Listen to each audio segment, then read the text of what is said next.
할렐루야. 자, 좌우 옆에 분에게 인사합시다. 꿈꾸다가 억울한 일을 당하면 하나님이 보상하십니다. 저는 날마다 선포합니다. 오늘보다 내일이, 내일보다 모레가, 특세는 날마다 하루하루 지날 때마다 마가의 가나의 혼인잔치처럼 점점점 좋아지기를 선포하고 있습니다. 그리고 점점점 나오는 숫자가 많아질 걸 선포하고 있고, 또 믿음으로 소원을 아뢰고 있습니다. 그래서 보니까 숫자도 많이 안 주는 것 같아요. 감사합니다. 여기는 앞으로 내년에는 청년은 안 올릴 겁니다. 주부들을 올리든지 하도록 하겠습니다. 청년들 할렐루야. 미라클 제너레이션밖에 안 나왔습니다.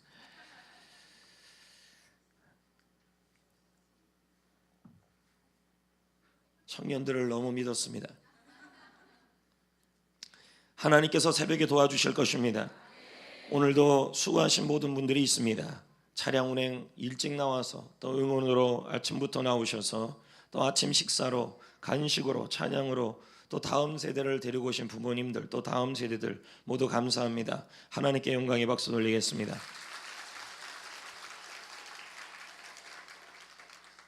이제 이틀 남았습니다. 이제 다 끝났습니다. 이제 이틀만 지나면 드디어 특세가 끝납니다. 이번 특세 가운데 하나님께서 많은 은혜를 부어주실 줄 믿습니다. 네. 아침마다 죽 준비해 주시는 분들 참 감사하고, 또 초코파이 준비해 주셔서 감사한데, 뭐 초코파이가 정이어서 맨날 초코파이만 나오는지는 제가 잘 하나님께 나중에 죽어서 물어볼까 하는데요. 좀 감동이 되시는 분들이 계시다면, 은혜 받은 게 있다면 혼자는 좀 부담이 되니까 한 3-4명 정도 모여서 마지막 날에는 좀 떡을 좀 했으면 하는 바람이 있습니다. 아멘 안 할 줄 알았습니다. 하나님께 드리면 복입니다. 이 부분은 좀 사모하셔야 되고, 교회에서 무슨 헌물하자 그러고, 우리 뭐 무슨 교육부 도와주자 그러고, 그리고 뭐 좀 하자 그럴 때는요, 그것을 침노하셔야 돼. 주의 종에게 이런 감동을 주는 것은 그 사람에게 복을 주려는 겁니다. 혼자 하면 부담이니까. 또 한 가지는 이렇게 앞에서 떡하고 뭐 하는 분들은 뒤에서 치기줄도 하지 말아주세요. 먹을 때는 잘 먹으면서 왜 뒤에서는 이건 자기만 하네 그럼 먹지 마세요. 그럴 거면요, 아예 축복을 하십시오.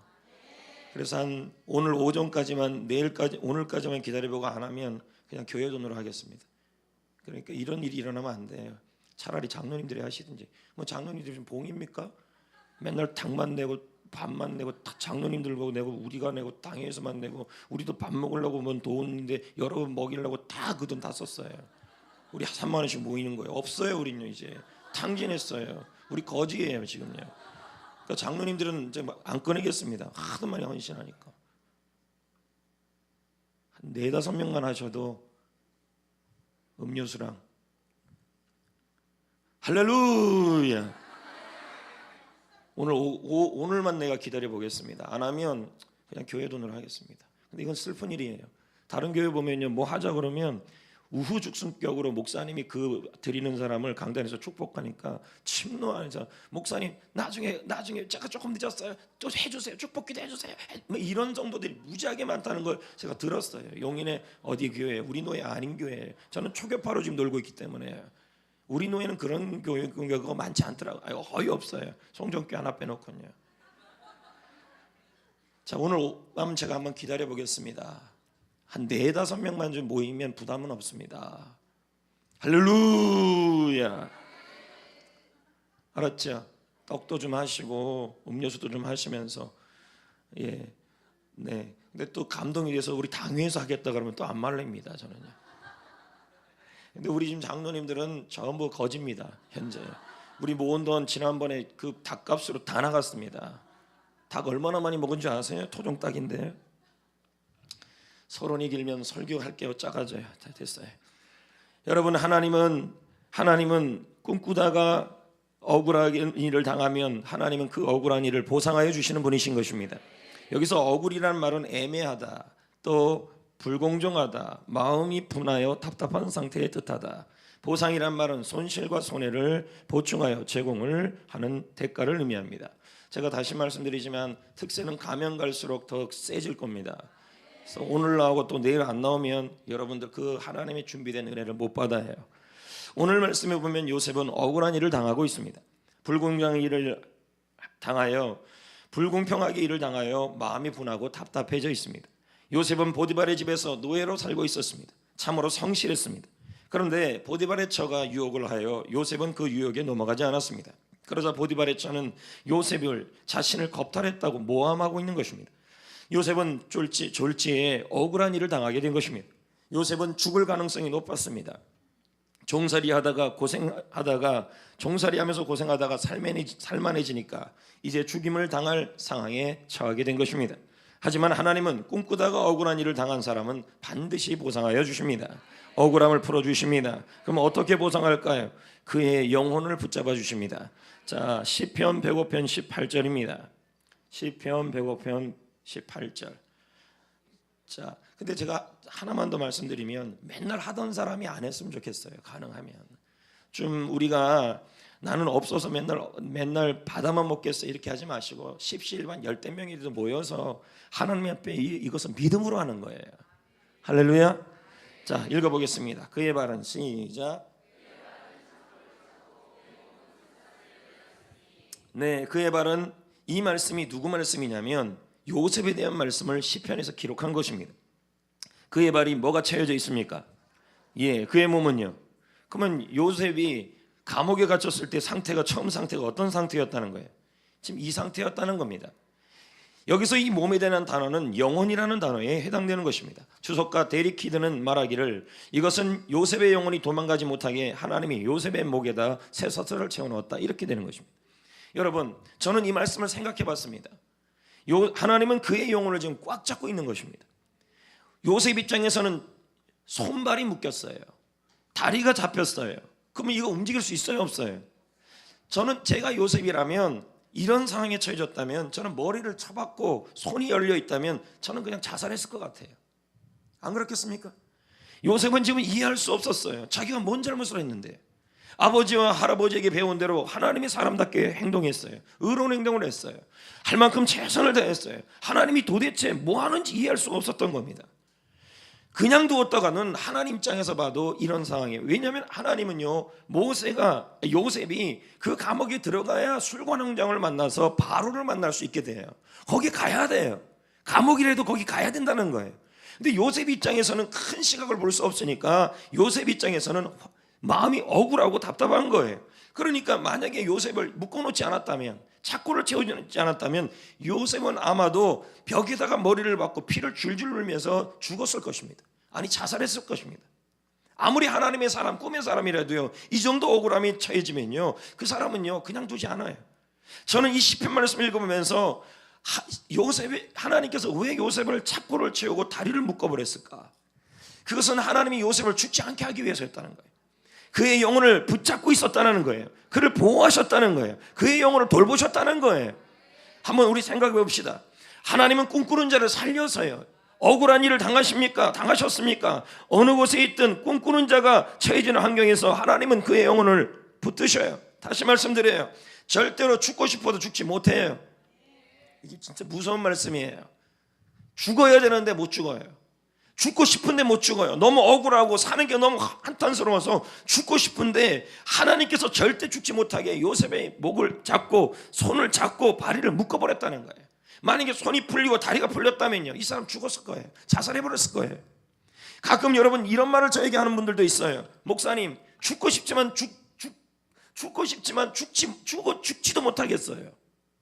죽고 싶지만 죽고 싶어도 죽지 못하는 상황 속에 있어요 라고 말하는 사람들이 있어요. 여러분, 그게 하나님의 보상이에요. 여러분, 왜 그런지 아십니까?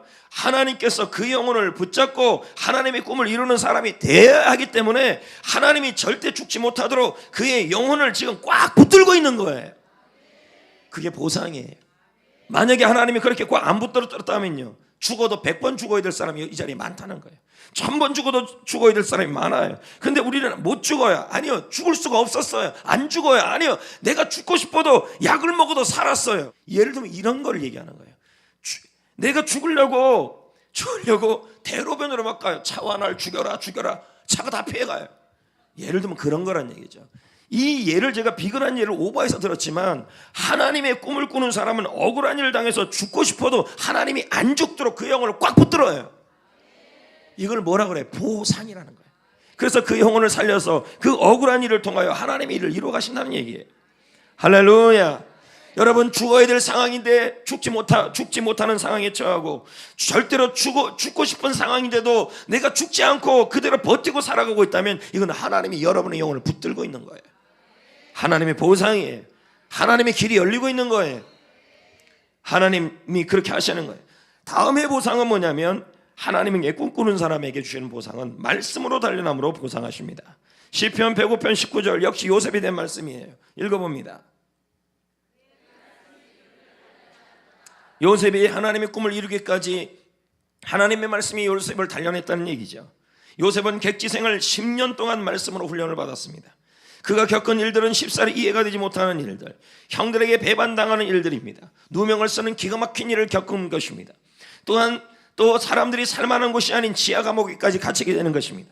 그러나 그는 그 기간 동안, 하나님은 그 기간 동안 그를 말씀으로 세우고 말씀으로 붙들고 그래서 그를 붙들어 세웠던 것입니다. 이것은 억울한 일을 당하여도 하나님 주신 보상이 있는데 그게 뭐냐면 말씀을 통하여 그가 시련 가운데 단련된다는 얘기입니다. 그래서 시편 109편은 말합니다.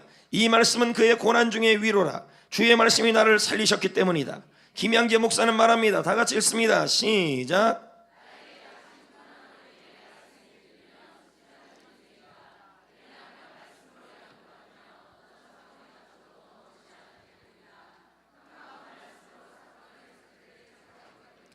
할렐루야. 고난을 통해 말씀이 들립니까? 고난을 통해 말씀으로 살아납니까? 고난을 통해 내가 단련됩니까? 그러면 어떤 사건이 닥쳐와도 넘어지지 않고 그리고 모든 사건을 하나님의 말씀으로 해석하기 시작하는 것입니다. 이건 하나님의 보상인 것입니다. 그러나 어제 말씀을 드렸습니다. 하나님께서는 여러분을 성숙한 사람으로 되게 만들기를 원하신다고요.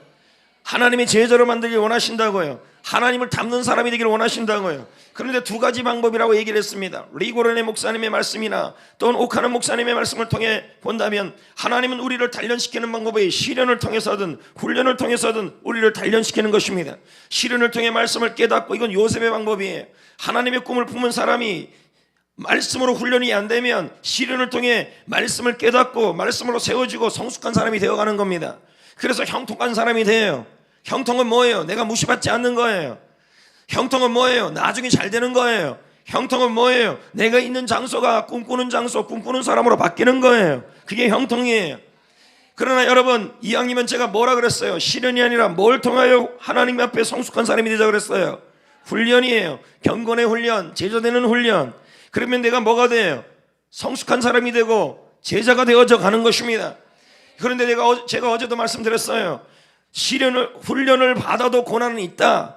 훈련을 받아도 사건 사고가 일어난다. 훈련을 받아도 어려운 일이 일어날 수 있다. 그러나 훈련을 받은 사람은 뭐예요? 그 고난과 그 사고와 그 사건 때문에 형통해져요. 승리해요. 이겨내요. 할렐루야.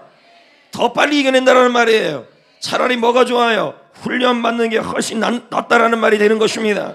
여러분, 하나님의 소원은 여러분이 천국 가는 것인가요? 우리가 하나님의 자녀로 태어나면 천국은 당연지사인 것입니다. 부모의 소원은 여러분에게 집을 주기 위해서가 아니라 부모의 소원이 있다면 여러분이 훌륭한 사람이 되는 것입니다. 훌륭한 인물이 되는 것입니다. 하나님의 소원은 여러분에게 천국 주기 위해서만이 아닙니다. 하나님은 여러분에게 예수를 믿으면 천국을 주시는 것입니다. 우리에게 원하는 것은 하나님의 꿈을 이루는 사람으로 여러분이 성숙되어져 가고 만들어져 가고 변화되기를 원하시는 것입니다. 할렐루야. 그런데 여러분이 그렇게 성숙되어져 가지 않으니까, 훈련을 통해 성숙되어져 가지 않으니까 하나님이 뭘 사용하는 거예요? 하나님의 자녀이니까요. 시련을 사용하고 징계를 사용하는 거예요. 세상에서 방황하고 이니까 자꾸 뭘 사용해요? 시련을 사용하는 겁니다. 그러나 하나님의 차원 계획은 여러분이 하나님의 형상을 본받고 하나님의 사람으로 닮아가고 성숙한 사람으로 닮아가서 하나님의 꿈을 이루는 사람으로 만들게 하기 위해서 하나님의 차원 계획은 시련을 통해 여러분을 성숙한 사람으로 만드는 게 아닙니다. 그게 뭔데요? 그러면요, 창세기 1장 28절에 뭡니까? 정복하라. 아니요, 그 전에요. 생육하라 다음이요. 그 다음은요, 그럼요, 하나님의 차원 계획은 충만하라 정복하라였습니다. 이게 뭘까요? 그것은 바로 예수 그리스도로 충만하고 예수 그리스도로 강화되며 예수 그리스도로 제자가 되어 군사가 되는, 그것이 바로 뭐예요? 말씀을 통해, 복음을 통해, 훈련을 통해 여러분이 하나님의 사람으로 성숙되기를 먼저 원했었던 거예요. 절대 시련이 아니에요. 예수님도 마찬가지예요. 제자 되는 것을 먼저 원했지 시련을 통해 제자를 되라고 얘기하지 않았다는 것입니다. 성도 여러분, 우리 주님은 반드시 여러분이 하나님의 꿈의 사람으로 만들려 합니다. 그리고 반드시 여러분이 하나님의 꿈을 이루기 위해 성숙한 제자로 세우시기를 원하십니다. 그러기 위해서 하나님은 반드시 여러분에게 어떻게 합니까? 징계를 사용하시든지 아니면은 여러분 훈련을 사용하죠. 둘 중에 하나입니다.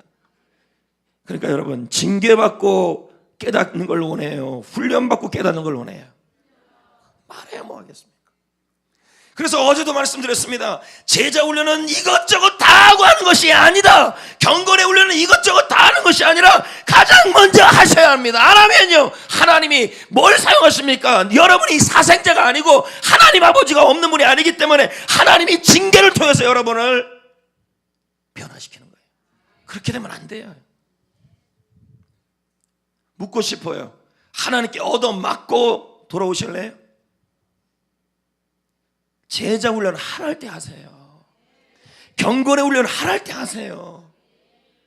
나중에 큰 코 다치고 하지 마세요. 이 큰 코 다치는 것도 하나님께서 여러분을 나쁘게 보는 것이 아니라 여러분을 사랑하기 때문에 하나님의 사람으로 만들기 위해서 하나님이 버리지 않은 증거예요. 근데 그렇게 하면 여러분이 힘이 들다니까요.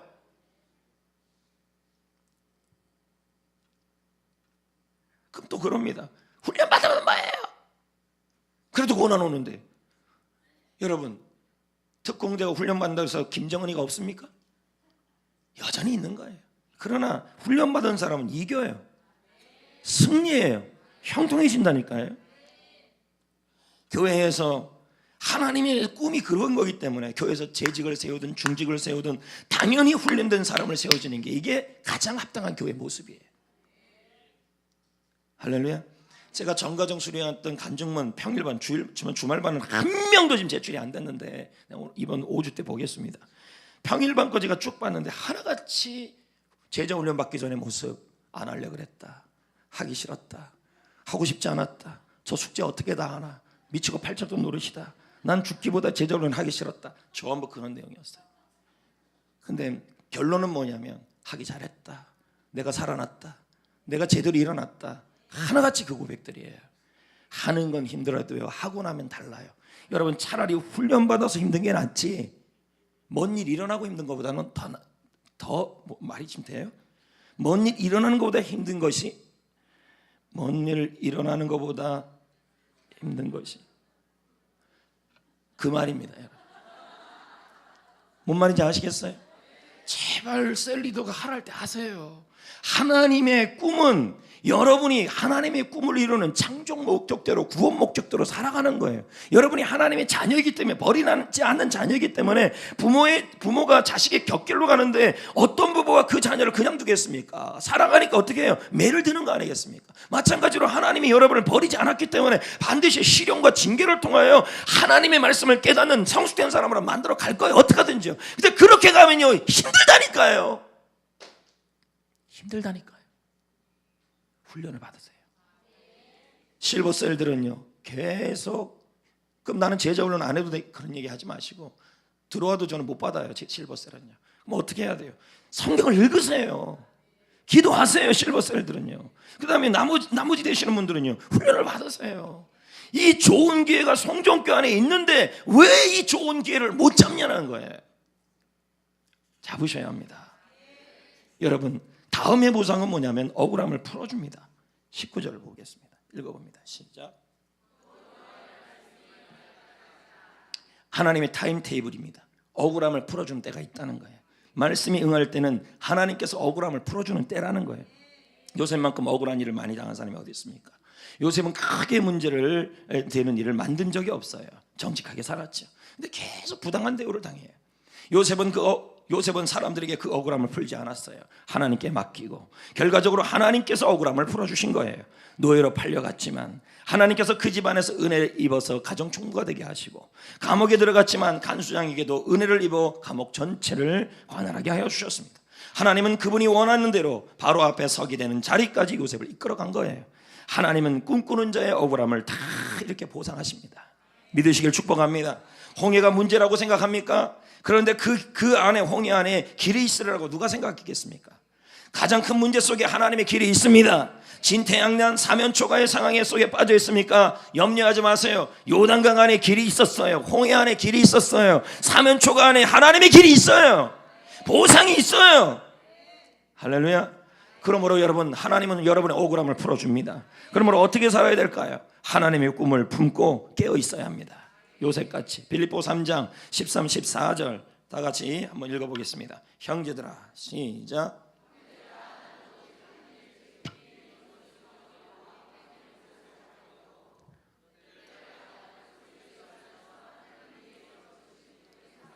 자, 뒤에 있는 일을 뭐 하라고요? 잊어버려라. 억울함을 잊어버리라고요. 그리고 부르심의 표대를 향하여 그리스도 예수 안에서 하나님의 부르심을 위한 상을 위하여 달려가라. 하나님의 꿈을 붙잡고 뭐 하라는 말이에요? 깨어 있으라는 말이죠. 저는 오늘 말씀을 준비하면서 하나님께서 그저께 마태복음 25장의 열처녀의 비유가 뭔지, 그리고 그것을 오늘 말씀과 어떻게 연관되는지를 묵상시켰습니다. 그래서 이 열처녀의 비유는 제가 처음 오픈하는 겁니다. 이 열처녀의 비유가 다 바로 뭐냐면 바로 하나님의 꿈을 품고 깨어있는 삶입니다. 아주 중요하니까 절대로 움직이지 마세요. 이 열처녀의 비유는 묵묵히 하나님의 꿈을 위해 준비하는 삶이 얼마나 중요한지를 잘 보여줘요. 자, 마태복음 25장 2절에 보면 이렇게 나와요. 자, 읽어볼까요? 다섯은 뭐 했어요? 다섯은요, 슬기로운 처녀 다섯, 미련한 처녀 다섯. 신랑은 나와요. 신랑은 누군데요? 예수님이에요. 그리고 혼인잔치는 언제인데요? 주님을 만날 때예요. 호크마 주석은 이걸 뭐라 얘기하냐면 이 슬기로운 처녀 다섯, 미련한 처녀 다섯 모두 다 예수님의 재림을 기다리는 성도라고 표현해요. 슬기롭다는 단어는 지혜가 있다, 준비성이 있다, 분별력이 있다, 신실하다. 어리석다는 말은 준비하지 않다, 분별력이 없다, 신실하지 않다. 저는 예전에요, 이 말씀을 바라볼 때 이 슬기로운 처녀만 성도인 줄 알았어요. 그리고 이 미련한 다섯 처녀는 성도가 아닌 줄 알았어요. 왜? 나중에 보면 11절에 보면요, 이 미련한 처녀들이 등불과 기름을 준비하지 못해서 혼인잔치에 들어가지 못해요. 저는 이 말씀을 보면서 그럼 이제 미련한 처녀는 불신자니까 불신자들은 천국 들어가지 못하겠네, 이렇게 생각했다는 거예요. 그런데 이번 말씀을 준비하면서 주석서를 뒤지고 모든 목사님들의 설교집을 뒤지면서 제가 잘못 생각했어요. 이 미련한 처녀도 역시 성도였어요. 무서운 말씀이에요, 여러분. 오늘 이 자리에 미련한 처녀처럼 있는 분들도 있고 슬기로운 처녀같이 기름을 준비하는 사람도 있다는 거예요. 잘 들으셔야 돼요. 이건 너무 중요한 말씀이에요, 여러분. 하나님이 꿈꾸는 사람의 억울함을 보상해 주셔요. 그러려면 어떻게 해야 돼요? 하나님의 꿈을 품고 깨어 있어야 돼요. 슬기로운 처녀 다섯 처녀처럼요. 그럼 3절에 보면 미련한 처녀가 나와요. 맞잖아요. 3절에 보세요. 나와요, 안 나와요? 뭘 가졌어요? 등은 가졌어요. 등은 뭔데요? 주석서에 보면, 유영모 목사 책에 보면 이 등은 외형적 신앙생활이라 그래요. 그럼 뭔데요? 지금 예배생활, 봉사생활 하는 걸 얘기하는 거예요. 오늘 성도들 중에서 예배에 나오는 성도가 있어요. 봉사도 좀 하는 성도가 있어요. 근데 이 미련한 처녀에게 없는 게 있어요. 기름이 없어요. 그럼 기름이 뭔데요? 대부분의 목사님들은 이 기름을 성령이라고 표시해요. 그러나 제가 주석서를 다시 뒤져보면 개혁적 입장과 장로교 입장의 주석서와 설교집들을 다시 뒤져보니까 제가 잘못 해석했어요. 성령만이 아니라는 거예요. 그럼 뭐예요? 생명력 넘치는 성도의 삶이 기름이래요. 그럼 그게 뭔데요? 하나님의 꿈을 이루는 삶이 기름이라는 거예요. 이걸요 또 누가 얘기해요? 정은택 교수님, 제가 말한 그 최장암으로 돌아가신 저의 은사 되시는 그분의 그 주석서에 보니까 또 이렇게 나와요. 예수님이 요구하는 대로 살아가는 삶이 기름이라는 거예요. 자, 예배만 드리고 봉사만 하는 게 기름이 아니에요. 그건 등이에요. 다시 말씀드려요. 여러분이 예배 주일에 나오잖아요. 나와요, 안 나와요?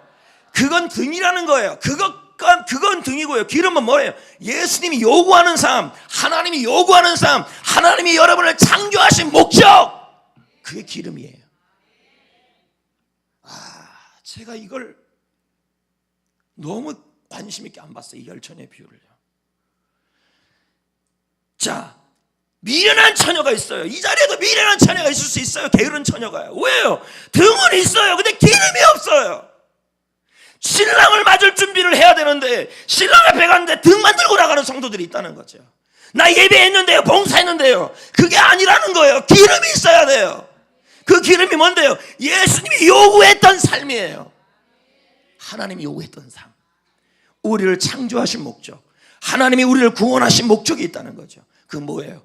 하나님의 꿈으로 살아가는 거죠. 셀에서 한 영혼을 구원하고 내가 제자가 되고 제자 삼아 번식하는 거, 이게 뭔데요? 바로 하나님 말한 기름이요, 예수님 말한 기름의 삶이에요.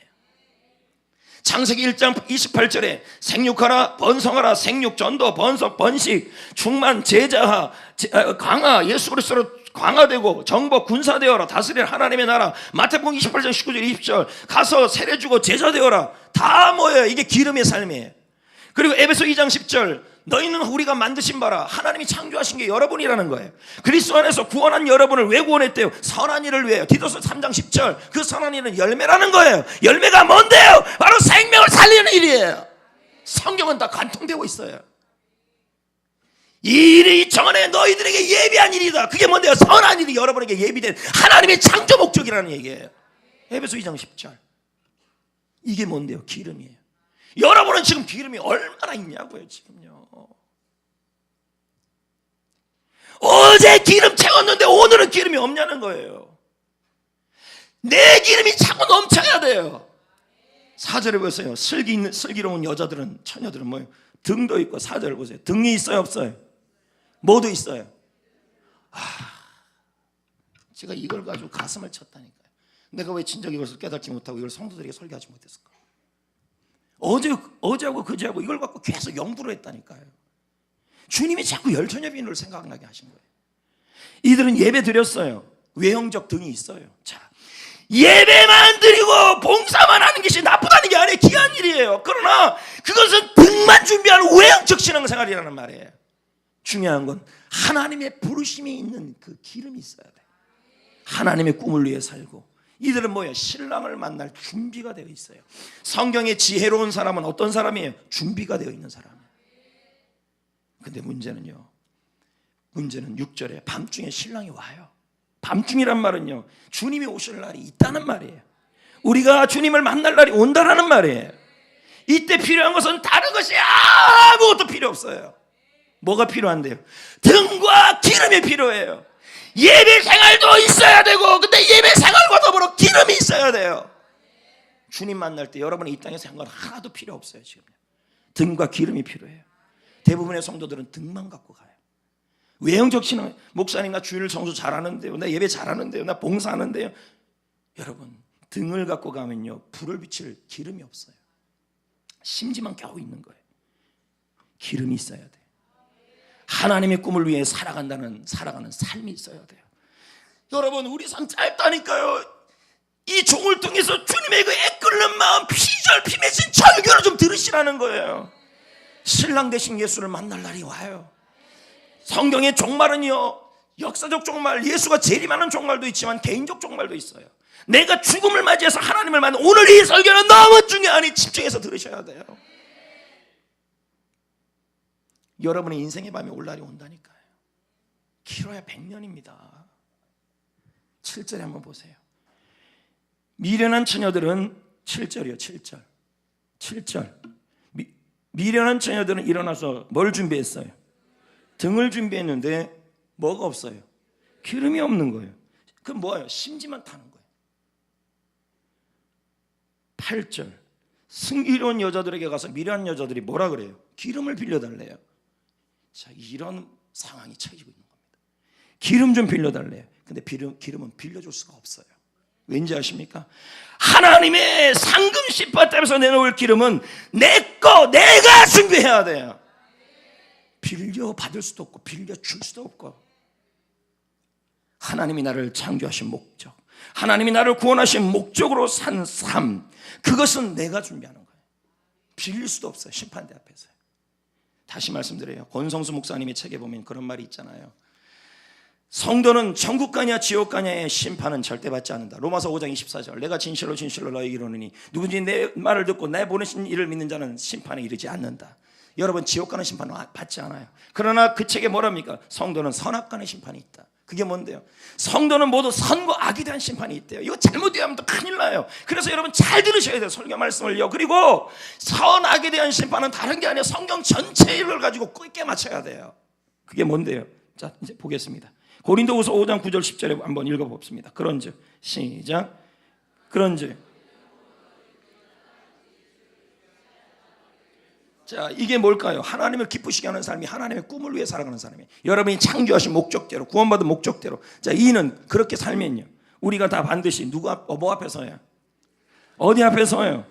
그리스도의 어디 앞에 서요?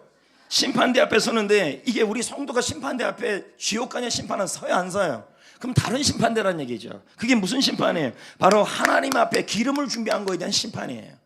근데 뭐예요? 뭘 갖고 심판한대요? 이 말씀을 이해해야 돼요. 저는 이 말씀을 어떻게 이해했냐면 마태복음 25장으로 이해가 됐어요. 어떻게 해요? 여러분, 게으른 종하고 충성된 종이 나와요. 근데 거기 보면, 제가 보여준 PPT 보여주세요. 거기 보면 종 중에서 주인이 부탁한 것을 보여달라고요. 주인이 부탁한 것을 최선을 다해서 산 사람이 있어요. 그 사람을 향해서 성경은 뭐라고 그러냐면 착하고 충성된 종이라고 얘기했어요. 그러면 선은 뭔데요? 충성이에요. 하나님의 꿈을 위해 충성스럽게 산 사람을 하나님은 선으로 심판하시고, 악은 뭔데요? 마태복음 25장에 뭐라 그랬습니다. 하나님의 비전으로 살지 않은 사람을 뭐라 그래요? 악하고 게으른 종아. 그럼 악은 뭐예요? 게으른 거예요. 뭔 말인지 아시겠어요? 뭐에 대한 게으름이에요? 준비하지 않은 거예요. 기름을 준비하지 않은 것이 바로 악이라는 말이에요. 선악간에 심판한다는 말은 뭘 심판한 거냐? 충성했느냐 게을렀느냐에 대한 심판이에요. 얼마나 무서운 말씀이에요 이게요. 저는 이게 깨뚫어졌다니까요. 이번에 준비하면서 저는 이걸 제자훈련 교재에 넣을 거예요. 가슴을 치면서, 저는 예전에 고린도후서 5장 10절에 무슨 성도를 뭘 선하게 또 심판을, 쟤는 다 용서받는데, 근데 그 선악이 아니더라고요. 하나님의 꿈을 위해 영혼을 구원하고, 셀 모임에, 셀은 하나님 비전 상체의 자리잖아요. 셀에 참여하는 것이 선이에요. 이것저것 다 하고 셀에 가는 게 아니라 셀에 참여하고 전도하고 노방전도 하고, 그게 바로 선이에요. 해피코스를 위해 기도하고 해피코스의 스텝으로 수고하고 열린 모임을 하고 내가 제자 되고 제자 삼는 거, 그게 바로 선이에요. 그럼 악은 뭐예요? 게으른 거예요. 뭐가 악이에요? 전도하지 않는 게 악이에요. 셀몸에 가지 않는 게 악이에요. 주님이 말하는 악이에요. 여러분을 제가 정죄하는 게 아니라 성경 그대로 좀 푸는 거예요. 해피코스를 위해 기도하지 않고 해피코스 참여하지 않고 제자 되는 거 안 하고 제자 훈련 안 받고, 그게 다 뭐예요? 게으른 거라는 거죠. 하나님 이걸 뭐 한다고요? 심판한다고요. 뭘요? 기름이 얼마큼 차리는지를 심판한다니까요. 깨어 있어야 돼요. 억울한 일을 보상하시는 하나님께서 여러분 이 모든 일을 보상하는데 우리가 깨어 있어야 된다는 얘기예요. 바울을 봅시다. 여러분은 게으르면 안 돼요. 신랑 대신 예수님 앞에 들어갈 때 등만 들고 갈 거예요. 목사님, 하나님, 나 주일 성수 했는데요, 나 봉사 좀 했는데 그것만 들고 갈 겁니까? 주님은 등 갖고만 안 해요. 등에다가 기름을 넣어야 돼요. 디모데후서 4장 7절 8절에 나는 선한 싸움을 싸우고 날려가 달려갈 길을 마치게 합니다. 기름을 준비한 바울이에요. 주님께서 뭐가 예비되어 있대요? 면류관 상급이 있대잖아요. 여러분 보세요. 10절 한번 보세요. 오늘 본문 10절에 보세요. 혼인잔치의 문이 닫힌대요. 그럼 우리는 대부분 사람들이 이걸 어떻게 해석하냐면 천국의 문이 닫힌다고 해서 그래요. 근데 그게 아니고 그건 비유예요. 그럼 뭐예요? 더 이상 이건 천국 들어갈 기회가 아니라 더 이상 기회가 없단 말이에요. 무슨 기회예요? 기름을 준비할 기회가. 심판대 앞에 섰을 때는요, 이제 기름 준비할 기회가 없어요. 하나님의 꿈을 위해 살 기회가 없다는 거예요. 그래서 후회할 날이 온다는 거예요. 그러니까 여러분 정신 바짝 차리고 제발 주님 만날 끝날 준비, 신랑 대신 예수님께서 밤에 찾아왔을 때, 개인적 정말 죽음을 맞이했을 때 무슨 기름이 있냐는 거예요.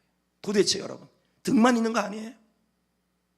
그러니까 오죽하면 주님께서 13절에 얼마나 강력한 권면을 합니까? 깨어있으라. 결론을 지금 이렇게 내고요. 이건 자지 말고 눈 뜨고 있으라는 말이 아니에요. 늘 기름을 준비하고 있는 삶을 살으라. 하나님의 꿈을 위해 살고 있으라. 하나님이 자신을 창조하고 구원한 목적대로 살고 있으라, 이 말이에요. 여러분, 노아와 노아의 가족들 보세요. 120년 동안 깨어있는 삶을 살아요. 안 그렇습니까? 그 가족 8명이 말 그대로 하면 셀이에요. 그 8명을 통하여 120년 동안 방주가 세워지고 교회가 세워져요. 그리고 이들을 통해서 그 후에 수많은 구원 역사가 일어나고 수많은 민족들이 세워지기 시작하는 거예요. 왜 이런 일이 일어났는데요? 왜요? 그들은 깨어 있었기 때문에. 여러분, 인생 덧없습니다. 길지 않아요. 시편 90편 9절, 우리의 평생이 순식간에 다였나요? 시편 90편 9절, 순식간이에요. 순식간. 야고보 4장 14절, 내일 일을 너희가 알지 못한, 내일 내가 어떻게 될지 어떻게 알아요? 너희 생명이 무엇이냐? 너희는 잠깐 보이다 없어지는 안개라. 하루가 마지막이라는 얘기죠. 그러나 하나님의 꿈을 위해 사는 사람은 천국에서 해같이 빛날 겁니다. 제발, 먹고 사는 거 바쁜 거 다 알아요. 그러나 그렇게 살지 말라는 게, 그런 일을 하면서도 반드시 기름을 준비하고 있어요. 요즘 예전보다 신앙이 뚝 떨어졌는데요, 목사님 면담, 이 면담이라는 단어 자체는 결국 뭐냐면 예전 같지 않다는 거예요. 기름이 뚝뚝 떨어지고 있다는 말이에요. 이 부르심, 목사님이 불렀다는 이거 자체가 너무 여러분에겐 창피해져야 돼요. 지금 죽어도 기름 충분합니까? 고린도서 3장 6절에 뭐라 그럽니까? 각각 우리가 일한 대로 자기 상을 받는다. 계시록 22장 12절, 보라, 시작, 보라, 내가 속히 오리니. 주님이 여러분을 오실 때는 뭐예요? 상을 주려 온다는 얘기죠. 선악간의 심판이에요. 그리스도의 심판 앞에 선악간의 심판. 여러분, 이 땅에 5만 교회, 7만 교회, 100만 교회 있다 할지라도요, 진짜 바로 된 교회가 돼야 돼요. 뭘 제가 목사가 전해야 되겠냐고. 도대체 제가 전해야 될 게 뭐냐는 거예요. 여러분이 듣기 좋은 말을 전해야 됩니까? 아니면 성경에서 말씀하신 그 말씀을 전해야 됩니까? 선악간의 심판이 있다는 걸 아셔야 돼요. 선은 뭔데요? 충성이에요. 악은 뭔데요? 게으른 거예요. 등만 준비한 거, 등만 갖고 가실래요? 실버 셀부터 시작하여 유치부까지 전도합시다. 셀에 갑시다. 생명 걸고 셀은 방학하지 맙시다. 네? 제자 됩시다. 제자 삼은 일을 합시다. 번식합시다. 목사님의 비전을 공유합시다. 제가 다른 비전 붙잡고 있는 게 아니잖아요, 지금요. 맞잖아요. 제가 세상 목적을 갖는 교회를 세우자고 그러는 게 아니잖아요. 해피코스를 위해 기도합시다. 섬깁시다. 리고렌 목사님의 말씀입니다. 다 같이 읽습니다. 그리고 이제 기도하러 들어갈 겁니다. 시작. 리고렌, 시작.